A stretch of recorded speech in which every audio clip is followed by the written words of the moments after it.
20 లక్షల మందికి ఉద్యోగాలు ఇప్పించే బాధ్యత తెలుగుదేశం పార్టీదని చెప్పి కూడా నేను మీకు తెలియజేస్తున్నా. ఈ 4 కాకుండా ఇంకా కొన్ని కార్యక్రమాలు మనం అరేంజ్ చేస్తాం. 5 కాకుండా ఒక పక్కన బీసీలు ఎవరైతే ఉన్నారో వారందరికీ ఒక భద్రతా చట్టాన్ని తీసుకురావడం. ఈరోజు వెనుకబడిన వర్గాల్లో అనేక రకాలైన కులాలు ఉన్నాయి. వాళ్ళకు చాలా ఇబ్బందులు ఉన్నాయి, అవమానాలు ఉన్నాయి, అత్యాచారాలు జరుగుతున్నాయి.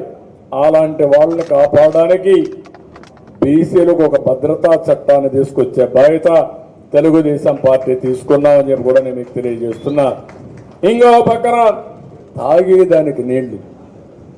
ఈ నాగరిక ప్రపంచంలో సెల్ ఫోన్లు పెట్టుకొని తిరుగుతున్నాం, ప్రపంచం అంతా మాట్లాడే పరిస్థితి వస్తున్నాం.